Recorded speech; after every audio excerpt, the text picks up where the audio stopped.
ہم تو قربان جاتے ہیں مصطفیٰ جان محمد صلی اللہ علیہ وسلم پر۔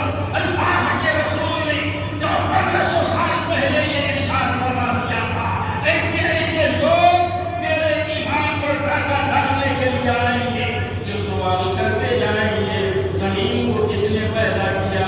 آپ کہو گے اللہ نے۔ آسمان کو کس نے پیدا کیا؟ آپ کہو گے اللہ نے۔ وہ کہے گا سورج کو کس نے پیدا کیا؟ آپ کہو گے اللہ نے۔ چاند کو کس نے پیدا کیا؟ آپ کہو گے اللہ نے۔ جب یہ سوالوں کی بھیڑ میں اچانک ایک سوال کر دے گا، اللہ کو کس نے پیدا کیا؟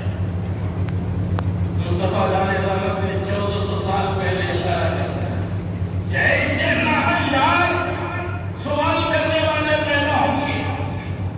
ایسے ٹائم پہ تم کیا کرو گے؟ تو مسلمان مصطفیٰ جان رحمت صلی اللہ علیہ وآلہ وسلم نے فرمایا ذاک الشیطان فقولوا لا حول ولا قوة الا باللہ۔ سبحان اللہ۔ اللہ کے رسول نے علاج فرما دیا کہ جب ایسی بات آ جائے تو اس وقت سمجھ جاؤ یہ شیطان ہے، یہ میرا شیطان ہے جو تمہیں بہکانے کے لیے آیا ہے۔ اور فوراً پڑھو لا الہ الا فوراً پڑھو لا حول ولا قوت الا باللہ۔ مصطفیٰ علیہ رحمت فرماتے ہیں تم خود سائے دے دو یا اسے سائے کر دو، کیونکہ وہ خدا کی ذات کو نہیں سمجھے گا۔ جو سمجھتا ہے وہ مصطفیٰ کا دیوانہ ہو جاتا ہے، اور جو سمجھ نہیں پاتا وہ در در بھٹکتے رہتا ہے۔ مسلمان اور لم یلد ولم یولد، اللہ کی ذات پاک ہے، نہ اس کا کوئی باپ ہے۔ اگر باپ ہو جائے ماں ہو جائے تو پھر جب بیٹا خدا ہو گیا تو باپ کا خدا کون ہوگا؟ باپ کے باپ کا خدا کون ہوگا؟ ان کے باپ کا خدا کون ہوگا؟ ان کے باپ کا خدا کون ہوگا؟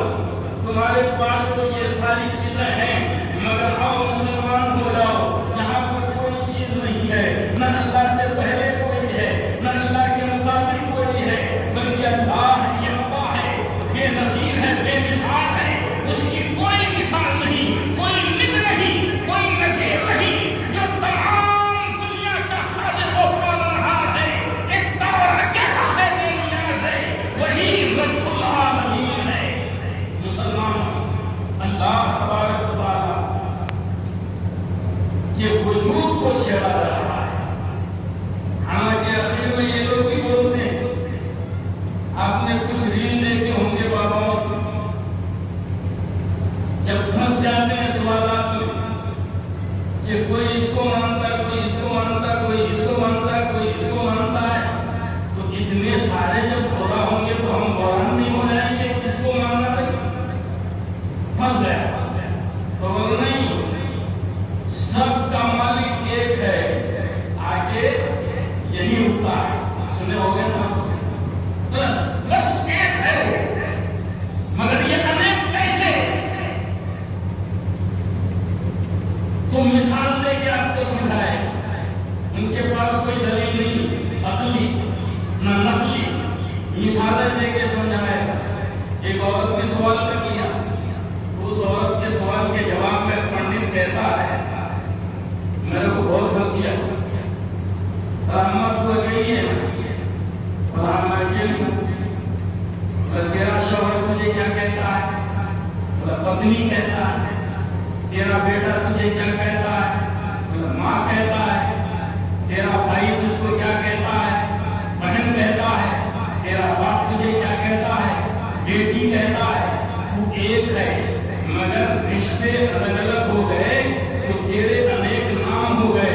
اسی طرح وہ بھی ایک ہے، مگر یہ سارے نام ہیں الگ الگ رشتوں کی بنیاد پر۔ ہم کہتے ہیں خدا جب دین لیتا ہے تو اپنا چھین لیتا ہے نادان، تو رشتہ جوڑ کر کے الگ الگ نام بتا رہا ہے، مگر سن ہمارا خدا اکیلا ہے، ایکتا ہے، مگر روزی دیتا ہے تو رزاق ہے، پیدا کرتا ہے تو خالق ہے، مارتا ہے تو ممیت ہے، زندہ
گزرتے دیکھا خدا مان لیا. حضرت ابراہیم نے ایسی احمق قوم کو سنبھالنے کے لیے یہ فرمایا چلو خدا کی تلاش میں نکلتے ہیں. اللہ کون ہے؟ رب کون ہے؟ حضرت ابراہیم نے کہا یہ سورج بڑا چمک رہا ہے، پوری دنیا کے کوشے کوشے کو روشن کیا ہے. اللہ یہی ہو سکتا ہے خدا ہو. یہ الہی اکبر سب سے بڑا خدا دکھ رہا ہے.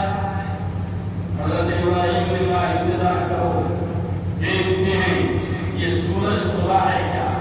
مگر جو سورج ڈھلنے لگا، وقت گزرتے رہا حتیٰ کہ مغرب کا ٹائم